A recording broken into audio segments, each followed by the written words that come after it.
Seja bem-vinda. Eu sou a doutora Raquel Bicudo, sou nutricionista, doutora em Ciências Aplicadas à Pediatria, se você ainda não me conhece.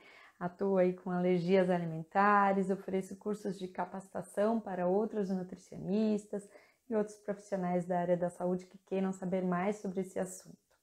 E o consumo de alimentos assados é algo que muitas vezes causa dúvidas nas pessoas. Então, esse é um assunto que eu trouxe para hoje. Eu não sei se vocês já ouviram falar, podem comentar aqui comigo se vocês já ouviram falar no consumo de alimentos baked. A gente chama de baked, muitas vezes, esse consumo de assados. Então, essa live de hoje é para esclarecer quem são as pessoas que poderiam consumir os alimentos baked, quem são os candidatos, a tolerar esse tipo de alimento, quem são as pessoas que a gente pode pensar em testar isso ou não, quais são os cuidados para fazer a avaliação dessa tolerância aos alimentos assados, qual é o tipo de alergia que a pessoa tem que demonstra se ela vai poder tolerar esses assados ou não, e quais seriam esses alimentos. Então, se você tem mais interesse em saber sobre alergias alimentares, entender melhor sobre esse assunto, fique aqui comigo nessa live, onde eu vou procurar fazer esses esclarecimentos. É muito importante a gente entender o que são esses bakeds, qual é o grau de cocção que a gente vai fazer, com que grau de cocção a gente vai preparar os alimentos para considerá-los como baked, e quem são as pessoas que poderiam consumir, então, esse tipo de alimento. Então, a gente chama de baked, é um nome que não tem uma boa tradução para o português, mas que seriam produtos assados. E, geralmente, os alimentos que a gente vai pensar em oferecer na forma assada, pensando que talvez a pessoa possa ter tolerância a eles, seriam o ovo e o leite de vaca. Então, tem pessoas que são alérgicas a esses alimentos, reagindo a eles quando consomem esses alimentos crus, mas se consumirem eles assados em preparações, especialmente preparações como bolos, pães, biscoitos, preparações que vão ao forno e que têm outros ingredientes, inclusive farinha de trigo, outros alimentos na sua composição, isso faz com que mude a forma de apresentação dessa proteína alergênica e possivelmente algumas pessoas não vão reagir a esses alimentos quando presentes nesse tipo de preparação. Então é isso que eu quero colocar aqui. Isso é algo que é relativamente novo, foi descoberto de alguns anos para cá. Antigamente a gente nem pensava nisso. Antigamente sempre quando se falava em alergia alimentar, só se falava em restrição total, absoluta daquele alimento que causa alergia para as pessoas.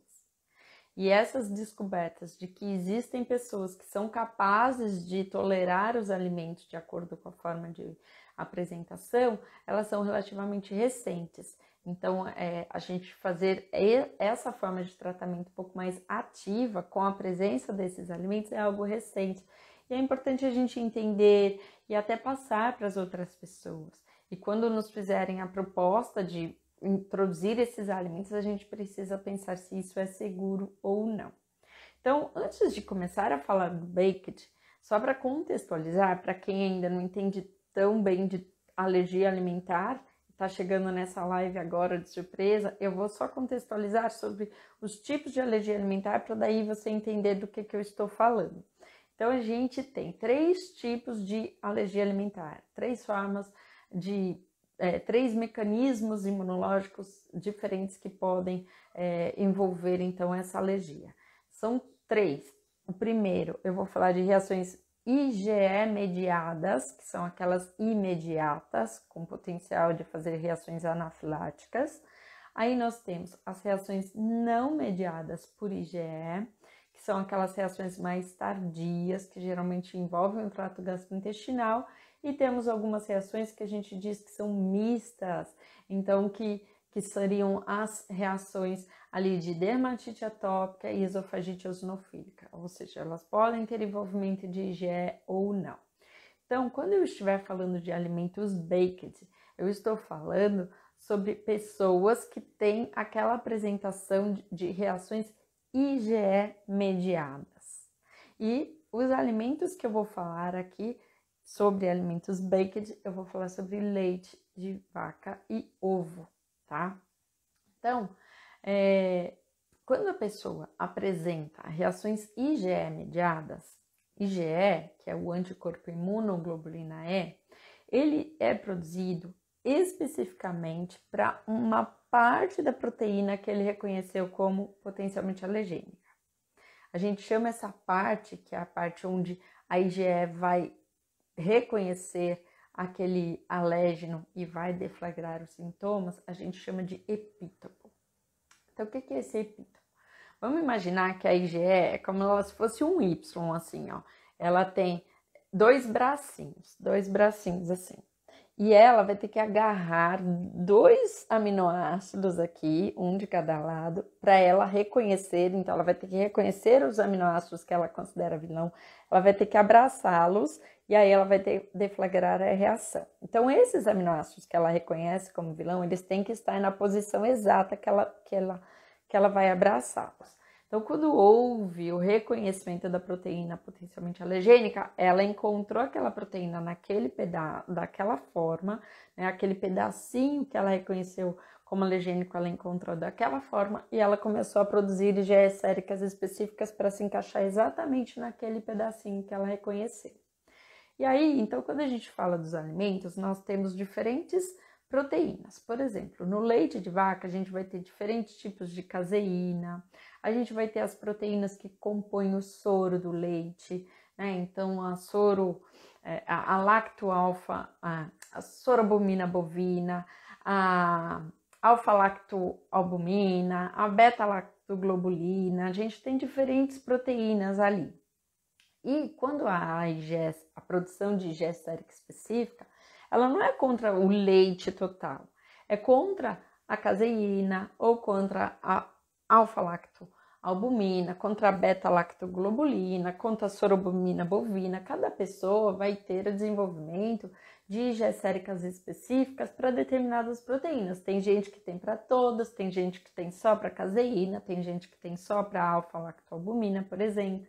Então, quando a gente fala de reações IgE mediadas, a gente sempre tem que procurar perceber qual é a proteína que está sendo envolvida, para qual proteína a pessoa produz IgE sérica específica. E isso é descoberto através de exames. Então, quando a pessoa tem reações imediatas e o alergista vai fazer a avaliação para saber para qual proteína alergênica ela produz IgE sérica específica, ele pode pedir solicitação ali de dosagem de IgE específica para cada fração proteica. Mesma coisa em relação ao ovo. O ovo ele também tem várias frações proteicas, tem ovo mucoide, ovo albumina, tem várias frações proteicas. Então o alergista ele também vai verificar para qual fração proteica a pessoa produz IgE sérica específica. Aí, olhando para essas proteínas que são potencialmente alergênicas, a gente tem algumas que a gente fala que elas apresentam epítopos, que é aquela parte que eu falei que a IgE vai reconhecer. Existem algumas que a gente fala que tem epítopos que são sequenciais. Então, aqueles aminoácidos que ela vai reconhecer, eles estão numa sequência linear, assim, sequencial. Essas proteínas que apresentam esses aminoácidos assim lineares, geralmente são proteínas que elas são mais resistentes aos processos de digestão enzimática e aos processos térmicos. Porque as formas que a gente tem para desnaturar as proteínas, mudar a posição desses aminoácidos, né, ou quebrá-las e mudar essas posições, seriam através do processamento térmico, ação de pH específico ali que poderia desnaturar aquela proteína, ação de enzimas. Então, a gente tem essas formas de desnaturar a proteína, né? E aí, existem algumas proteínas que elas são mais resistentes à ação do calor. Elas acabam não mudando a sua sequência. A caseína, por exemplo, do leite de vaca, ela é uma dessas proteínas que são assim, lineares. Então, a caseína ela é mais resistente aos processos térmicos, né? E também aos processos de digestão.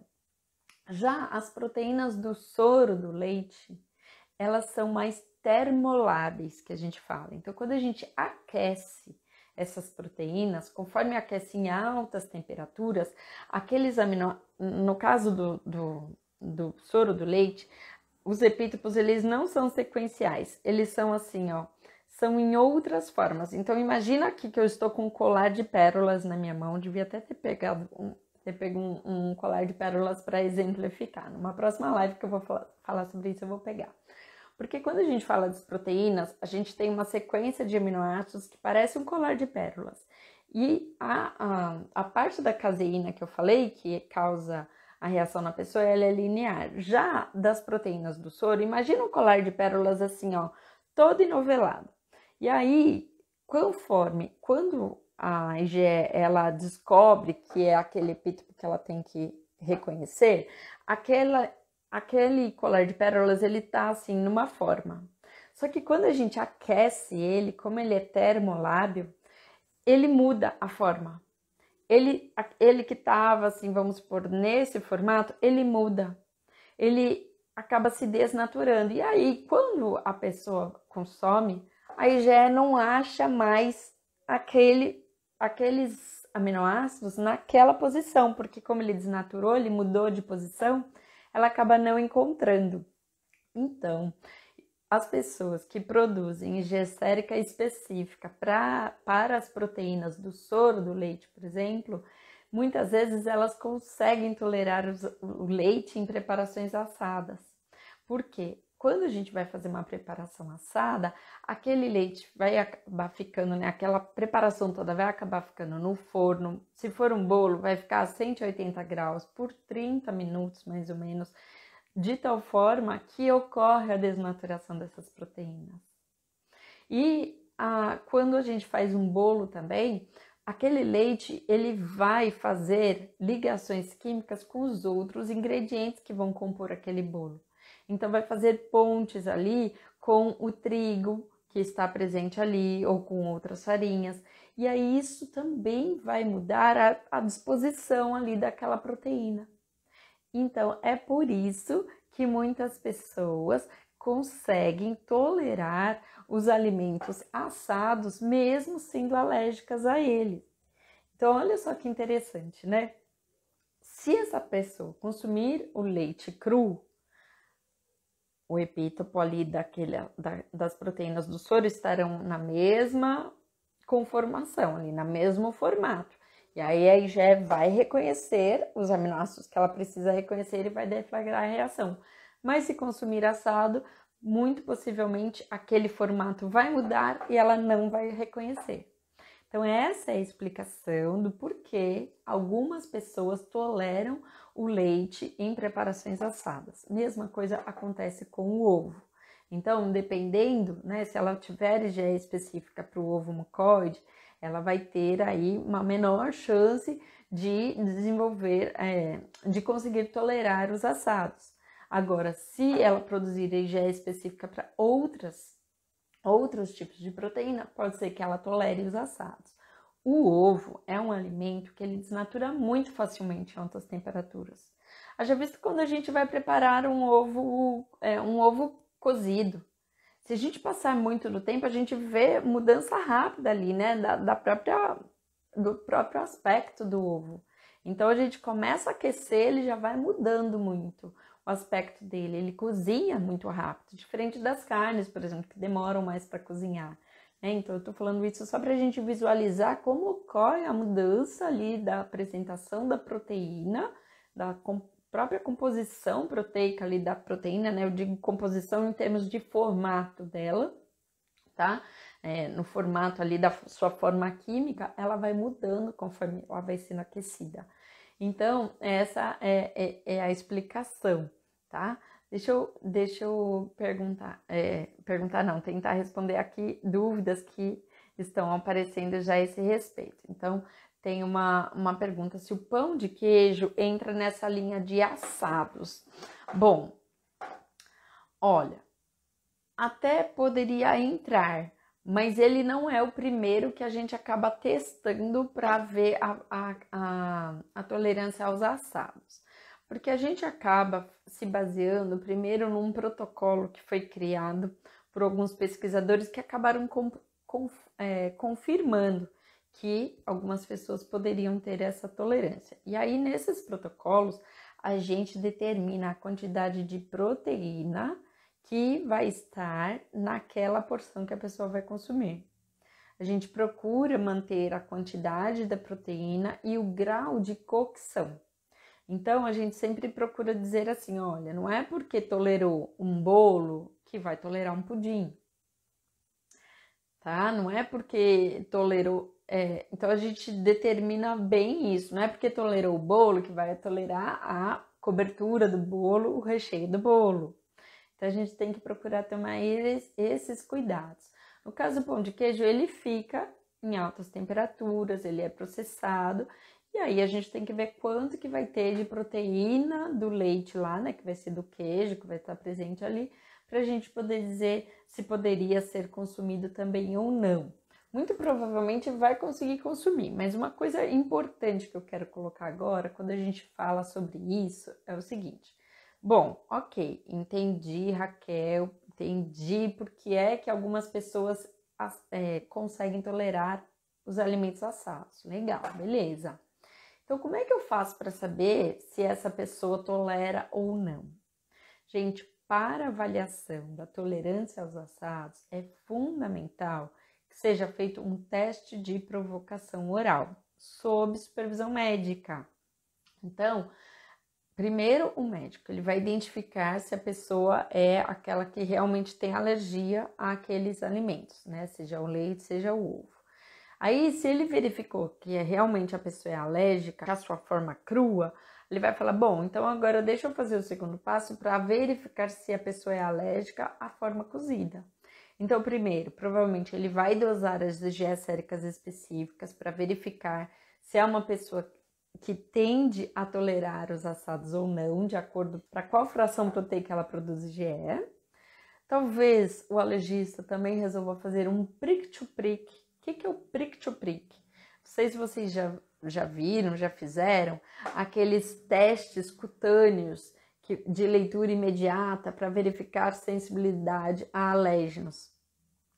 A forma mais clássica com que esse teste é feito é o prick test, que é quando se coloca gotinhas de extrato do alérgeno, geralmente é no antebraço, às vezes nas costas, mas mais como é no antebraço do paciente. Aí coloca também um controle positivo, que é a histamina, e um controle negativo, que é o soro fisiológico.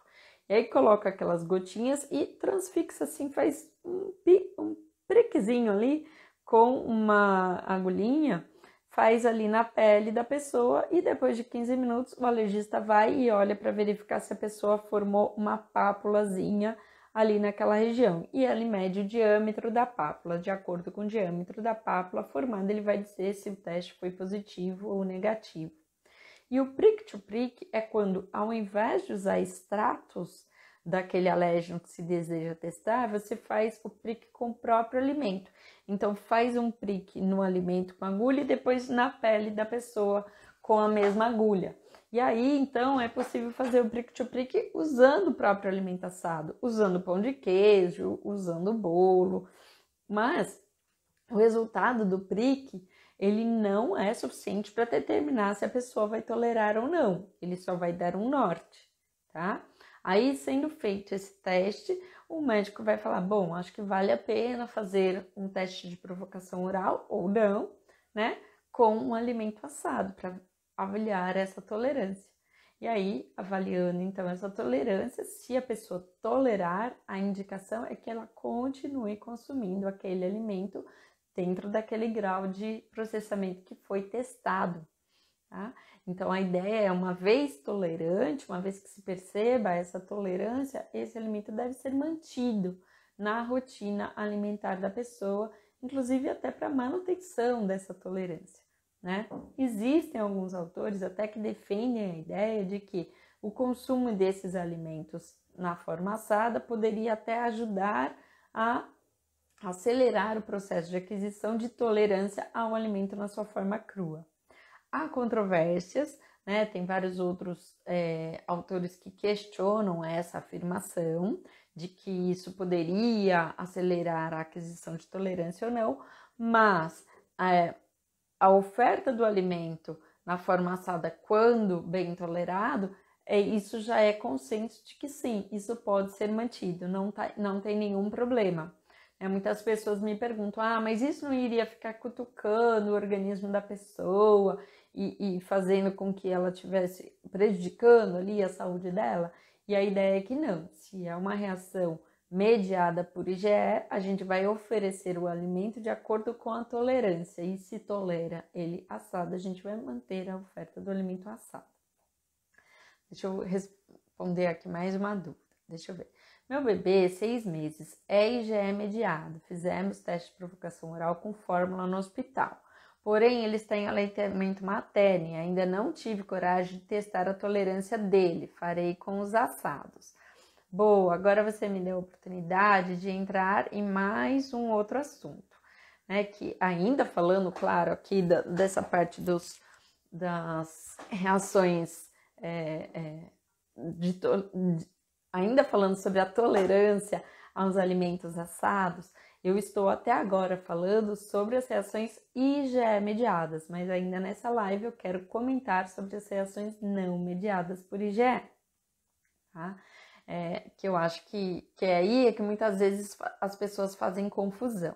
Então, eu estou até agora comentando sobre o tal do protocolo Beckett, que é isso, quando a gente verifica através de um teste de provocação oral se a pessoa tolera ou não os assados e mantém a oferta deles conforme a tolerância. E eu estou falando até agora de pacientes que têm as reações mediadas por IgE. E então a gente vai verificar qual é o fenótipo da alergia dessa pessoa, fazendo os exames de sangue e o prick test para ver para qual fração proteica ela produz a IgE sérica específica e depois fazendo o teste de provocação oral para avaliar a tolerância às diferentes formas de apresentação desse alimento de acordo com o seu processamento térmico. Inclusive, se vocês tiverem interesse, eu tenho artigos publicados com receitas para fazer o teste de provocação oral e com os alimentos baked e também diferentes preparações com sabor mais doce, porque levam frutas, outras que seriam propostas ali de preparações salgadas, então com legumes, ou com orégano, com frango, com outros alimentos para mudar o sabor. Por quê? Quando a pessoa passa nesse protocolo Beckett e a gente avalia que ela realmente tolera, eu acabei de comentar que a ideia é manter esse alimento na dieta. E aí acaba sendo muito chato ter que comer esse alimento direto sem variar o cardápio.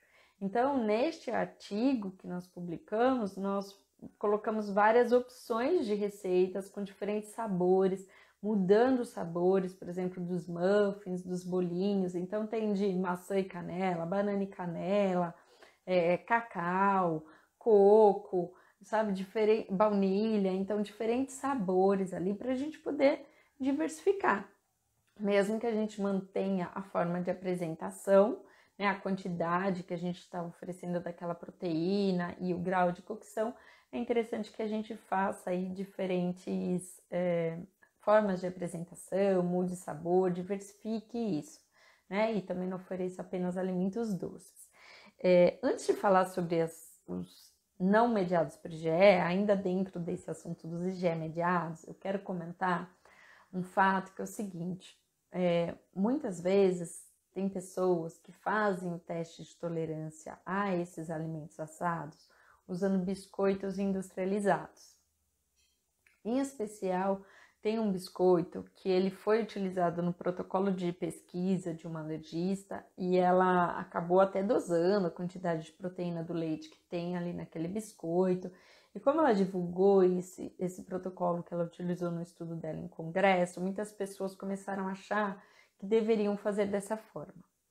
Mas eu quero fazer um alerta, porque às vezes tem gente que testa a tolerância a esse biscoito industrializado em crianças menores de 2 anos de idade. E os biscoitos industrializados, eles contêm açúcar na sua composição. E o açúcar não é indicado para crianças menores de 2 anos. Então, não é indicado fazer avaliação de tolerância ao baked utilizando biscoitos industrializados, especialmente com crianças menores de 2 anos. Por isso que nesse artigo nós tivemos até a preocupação de fazer algumas receitas que não levem açúcar, então que elas podem ser usadas por crianças nessa faixa etária, né? E aí a gente também está indo de acordo com o que preconiza o nosso Ministério da Saúde, os nossos guias alimentares, onde diz que a gente deve dar preferência para alimentos in natura, ou minimamente processados, ou preparações culinárias feitas a partir desses alimentos. Essas receitas que nós testamos e publicamos nesses artigos, elas foram testadas também para serem congeladas, para facilitar a vida das famílias, né? Então, quem está fazendo a oferta do baked para as crianças pode usar essas preparações, faz bastante, faz em porções individuais, inclusive a gente orienta que sejam assados naquelas forminhas de cupcake, forminhas individuais, justamente até para garantir que esses produtos sejam assados por inteiro, né? Que não tenha partes mal cozidas ali no interior daquele bolo. Então, a gente até pede para, se possível, fazer nas forminhas individuais e depois isso pode ser congelado, tá? Então, a gente fala para não oferecer esses biscoitos industrializados. É um apelo que eu faço até como nutricionista. Eu sou uma nutri que eu defendo muito o trabalho em equipe, né? Hoje mesmo fiz meus atendimentos e fiz a discussão com vários médicos. Eu encaminho os pacientes para os médicos, eu ligo para os médicos, eu converso com eles, dou minha opinião, alinho a conduta e eu faço questão de um trabalho em conjunto. E eu sempre digo, olha, aqui um gastro precisa olhar, aqui um alergista precisa olhar, né? Ou aqui tudo bem, pode ser um pediatra, não precisa ser o alergista. Eu procuro encaminhar para o especialista e respeito muito o papel dele. Por isso eu quero que o papel do nutricionista também seja respeitado, né? Eu acho que a gente tem que trabalhar em conjunto e quando a gente fala que, olha, eu também quero priorizar a saúde desse meu paciente e eu viso oferecer para ele uma dieta saudável, justamente até para ajudar no curso da sua alergia alimentar, na sua boa saúde intestinal. Então é importante fazer esse trabalho em conjunto, né? Então é respeitar o nutricionista também quando você percebe que o seu paciente tolera o baked, mas fala assim, olha, então eu vou te encaminhar para o Nutri para que ele insira esse alimento de uma forma saudável para você. Eu já fiz algumas palestras questionando e criticando esses protocolos baked, porque quando eles foram criados nos Estados Unidos, que foi, né, um dos primeiros países que testou isso, nos protocolos, as crianças elas tinham que receber o alimento com uma frequência como se fossem medicamentos ali para verificar se isso ia ajudá-las a adquirir tolerância ao alimento. Nossa, isso... Para a gente que é nutri, isso é um tanto quanto assustador, porque a gente não quer que o alimento seja visto como um remédio que a pessoa tem a obrigação de comer. A gente acha que isso pode levar até a transtornos alimentares. Então, a gente precisa colocar na balança. Por isso que eu falo que quando a gente vai para uma discussão em conjunto, uma discussão em equipe, cada um vai mostrar o seu ponto de vista, sob o seu olhar. E o nosso olhar como nutricionista, ele visa isso, ele visa uma alimentação saudável. A gente não vai colocar a aquisição de tolerância acima de uma alimentação saudável, não. Se me falarem, vou dar um exemplo, tá? Nada a ver, mas se me falarem, não, olha, se ele tomar refrigerante todo dia, ele vai curar a alergia mais rápido. Eu falo assim, não, então ele vai demorar para curar essa alergia, porque eu não vou recomendar o refrigerante todo dia. Não vale a pena. Vocês me entendem? Então é isso. quando eu quero fortalecer os nutricionistas para que a gente trabalhe em equipe, para que a gente ocupe o nosso espaço na alergia alimentar, é para isso também, para a gente emitir a nossa opinião e dizer ali, olha, eu acho que não vale a pena ir por esse caminho, tá certo? Eu vi que tem gente curtindo aqui o que eu tô falando e é isso mesmo, né? A gente tem que saber defender aí os nossos pontos de vista. Bom, então é isso, gente. No caso das reações IgE mediadas, a gente tem que fazer os testes para verificar se a pessoa já tolera assados ou não. Outra coisa muito importante, uma vez que tolerou o assado, vamos supor que a pessoa já é alérgica há um tempo, tal, a gente já sabe que é alérgica, aí resolve testar a tolerância ao assado. Ok, tolerou o assado. Não é obrigado ficar ali 6 meses no assado para daí testar a tolerância ao alimento cru. Não, já pode testar se ele tolera o cru ou não, porque pode ser que a pessoa já tenha adquirido tolerância. Agora, testou o assado, testou o cru e não passou no alimento cru, ou seja, reagiu ao alimento cru, mas tolerou o assado, aí sim a gente mantém ela naquele degrau. Mas no momento de avaliação da tolerância ali, não precisa só testar o assado, só testar o cru depois de um tempo, tá? Isso não há essa necessidade. De repente pode ser que a pessoa já seja tolerante e você está protelando a liberação da dieta dela sem necessidade, tá? Então a avaliação tem que ser feita ali completa, avaliando os diferentes graus de tolerância, né, de acordo com o grau de processamento térmico, né, avaliando a tolerância de acordo com os diferentes graus de processamento térmico. Eu formulei a frase, ficou melhor assim. Agora, indo para o papo dos não IgE mediados, a gente não pode confundir, tá? Então, quando eu falo de reação IgE mediada, eu vou falar daqueles que têm a chance de ter reações graves, imediatas. E aí, toda avaliação de tolerância vai ter que ser feita através de um teste de provocação oral. Agora, para os não mediados por IgE, o que seriam esses não mediados por IgE?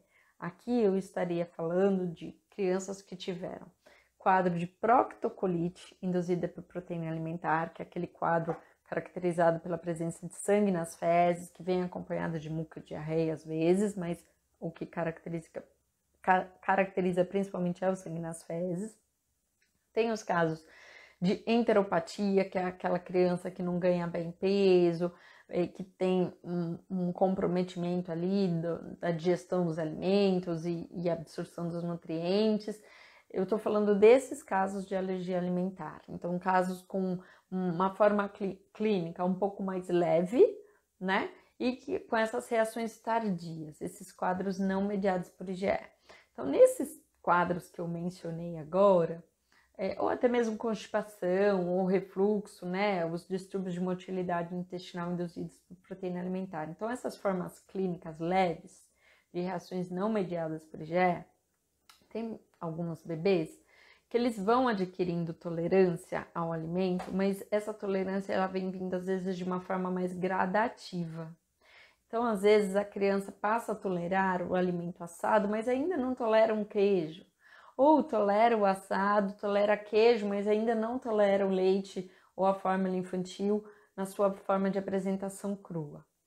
Aí, para esses casos, a gente tem uma proposta de introdução dos alimentos de uma forma gradativa, avaliando esse grau de tolerância com o tempo. Então, faz a oferta primeiro, na proposta dessa escada, a primeira oferta seria de uma receita de biscoito, mas aí é um biscoito caseiro, não leva açúcar na composição, tá? Porque eu estou falando de crianças pequenas. Essas crianças que eu tô falando desse tipo de alergia não mediada por IgE, geralmente são crianças que vão adquirir tolerância por volta de 1 ano de idade ou até mesmo antes disso, tá? Então, quando a criança estiver mais ou menos com 1 ano de idade, eu não vou testar um biscoito industrializado com ela de maneira nenhuma. Mas eu posso testar essa receita desse biscoito que é caseiro e que não leva açúcar na composição e que eu conheço a quantidade de proteína que eu estou testando, tá? Não vale querer testar tolerância utilizando produtos com dizer pode conter, porque eu não sei se aquele produto de fato contém aquela proteína que eu estou testando. Então, eu ofereço aquele que eu conheço a quantidade de proteína que tem ali. E aí, muitas vezes, então, eu vou oferecer primeiro degrau. É um biscoito contendo leite na composição, leite em pó. Geralmente, se não me engano, é 1 colher de chá para uma receita que rende 20 biscoitos. E você vai dar 1 a 3 biscoitos no máximo para a criança por dia.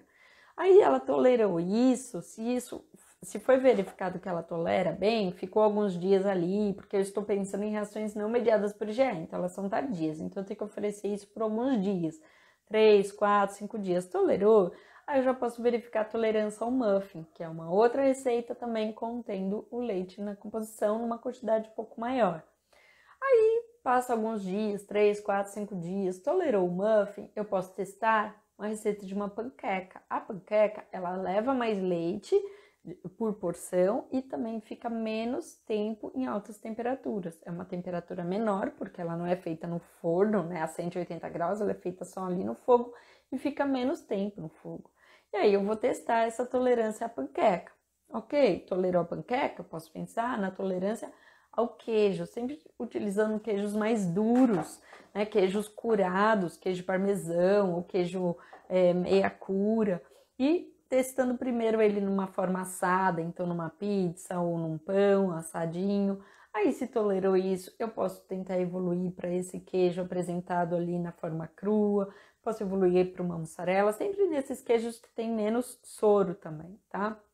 Pra gente não confundir com intolerância à lactose, enfim.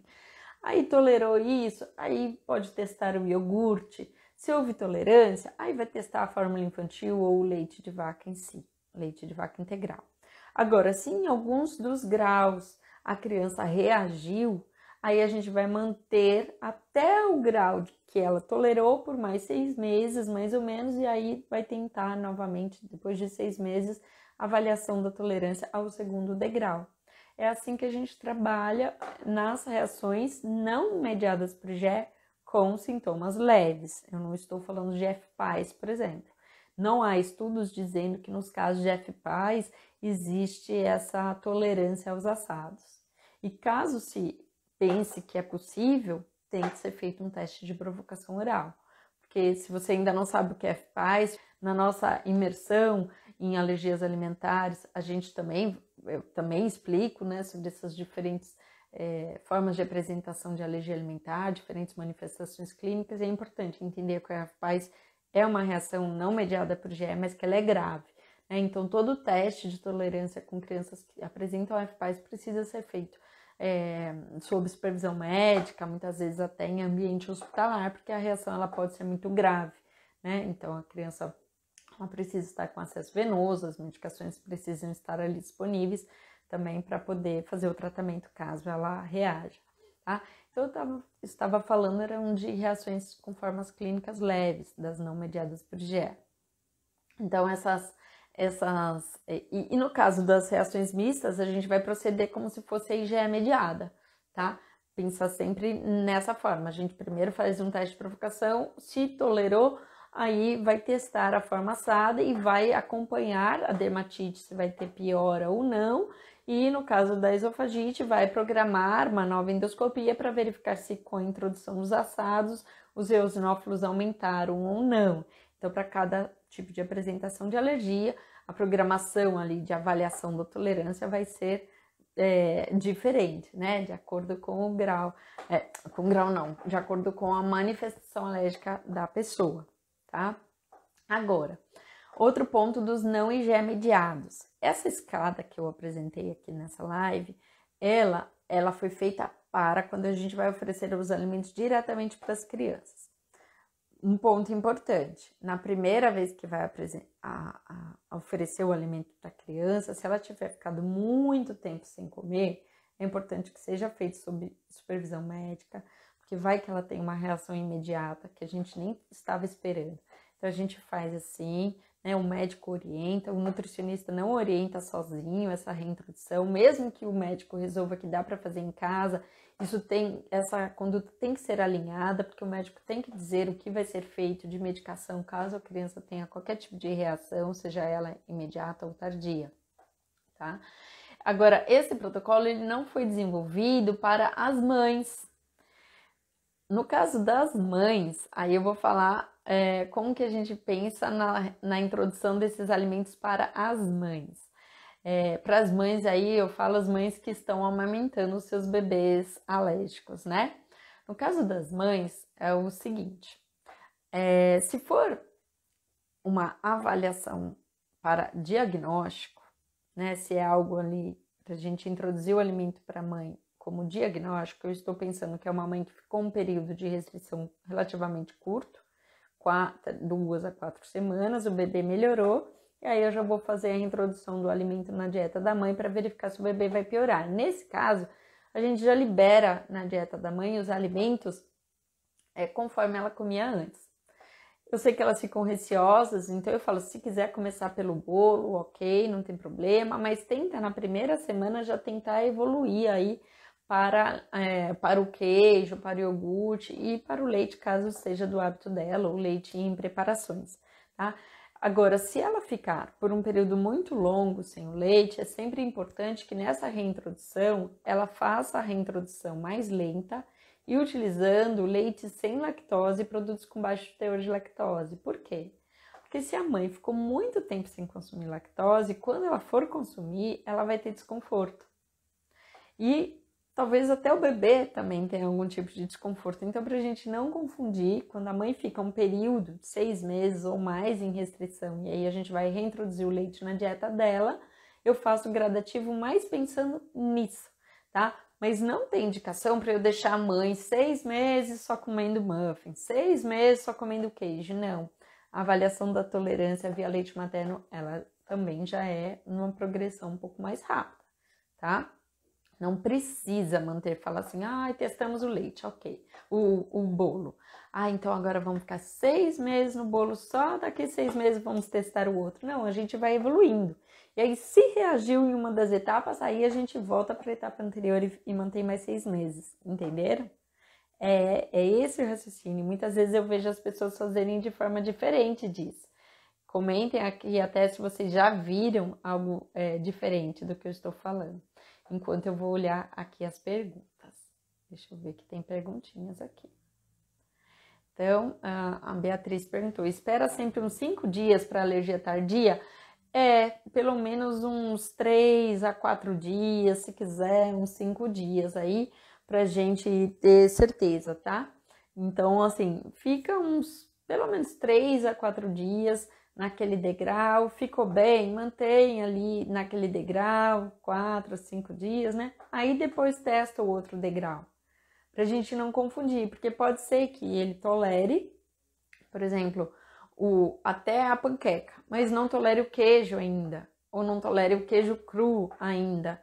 Então, para a gente não atropelar essa observação, pensando que as alergias tardias elas vão ocorrer 2 horas, ou às vezes 2, 3 dias após o consumo, a gente tem que dar esse tempo, até para eu ter certeza da tolerância naquela forma que eu testei primeiro e depois olhar só para a segunda forma que eu estou testando. Um outro ponto muito importante, sempre que eu estou fazendo esses testes de tolerância, a criança precisa estar em bom estado de saúde geral, não pode estar com dente nascendo, não pode ter tomado vacina, não pode estar doente, não pode estar usando medicações, não pode ter tomado antialérgico. Então não pode estar em festas, férias ou com visita em casa, qualquer situação que mude a rotina, tá? Então, é sempre importante tomar esses cuidados. Mas é isso, Beatriz, você tem que dar, assim, um tempinho pra gente conseguir observar, né? Bom, gente, espero que tenha ficado claro, então, quais são os casos em que a gente vai pensar em avaliação de tolerância aos alimentos crus ou assados. Uma coisa muito importante, assim, gente, tenham em mente que não é porque está assado, que está cozido, que foi aquecido, que é seguro fazer em casa. Falar, não, mas é porque eu quero testar um alimento assado, então é seguro fazer em casa. Não, não é. Se eu estiver esperando reações imediatas, ou seja, se a pessoa tiver história de reação imediata, e ainda mais se ela tiver exames positivos, essas exposições elas precisam ser feitas sob supervisão médica, tá? Então, cuidado, nutricionistas, para não quererem fazer sozinhos, para não colocar os pacientes de vocês em risco. E essa história de que é capaz de tolerar o alimento assado, isso vai variar, ou cozido, enfim, isso vai variar de acordo com o alimento que nós estamos falando e com a proteína que nós estamos falando. Para frutas mesmo, dependendo de para qual proteína a pessoa produz IgE específica, pode ser que ela tolere a fruta cozida ou legume cozido. Mas tem algumas proteínas presentes em frutas e legumes que não são termoláveis. Então, não vai adiantar oferecer essa fruta cozida, tá? Então, testes de provocação oral também servem para a gente avaliar a tolerância aos diferentes graus de processamento térmico dos alimentos. Então, eu sou uma grande defensora do teste de provocação oral, né? Não sei se é porque eu comecei a minha vida dentro das alergias alimentares assim, o meu mestrado foi sobre teste de provocação oral, tem muitas publicações a esse respeito, mas eu defendo muito. Eu acho que se a gente tem a chance de fazer as coisas de uma forma mais segura, a gente precisa oferecer essa segurança para o paciente. Então, eu digo sempre para os nutris procurarem fazer parceria com os médicos que vão topar esse desafio, e é um desafio mesmo, em inglês é Oral Food Challenge, né? É um desafio oral. Então, é um desafio fazer esse teste de provocação oral, ele não é livre de riscos, tá?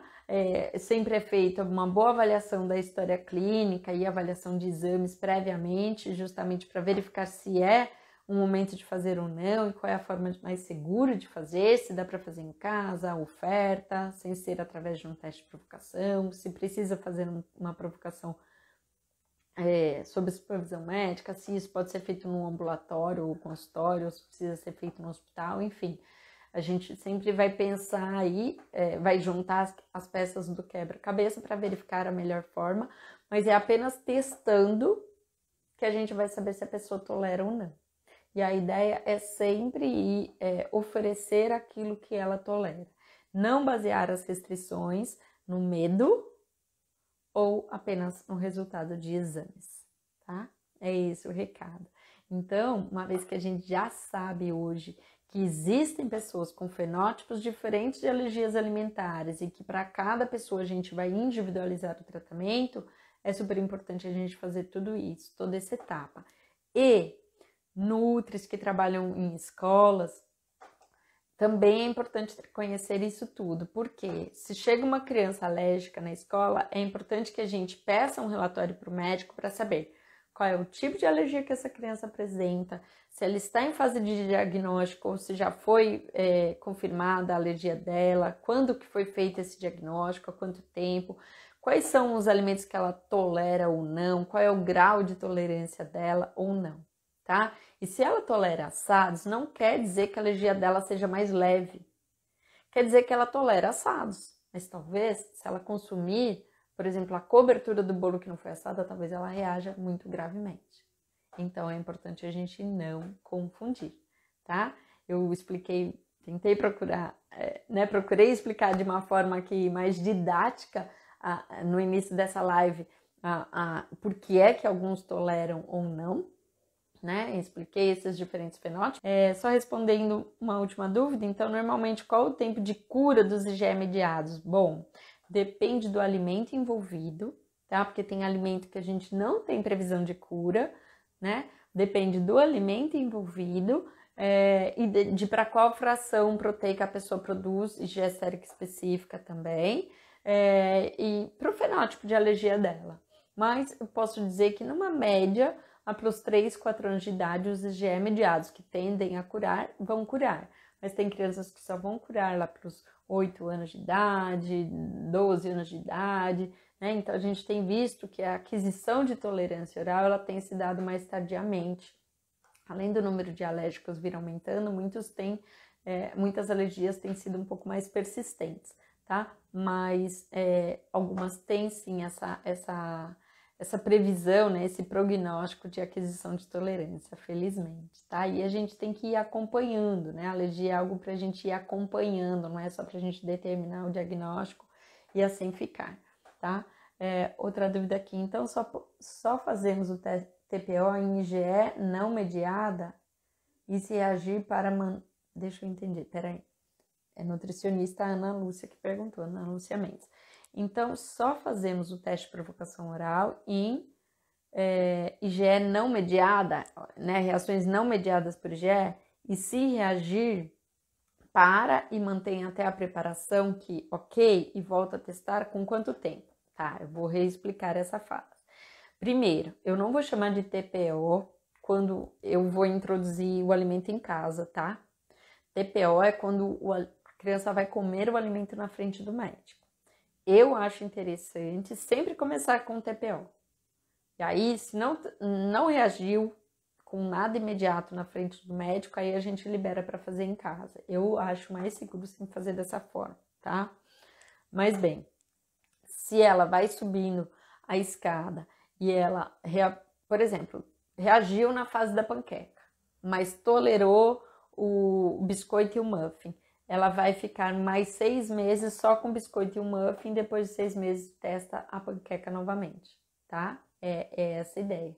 Então, volta a testar depois de 6 meses. Quando eu falo dessas reações não mediadas por IgE, eu falo em 6 meses. Quando eu falo de IgE mediada, geralmente 1 ano para retestar, tá? Mais ou menos isso. Às vezes pode levar mais tempo ou menos tempo se tiver uma história de exposição acidental sem reações. Agradeço muito a participação de vocês e nos vemos então na semana que vem. Boa sexta, bom final de semana. Um grande beijo. Tchau, tchau.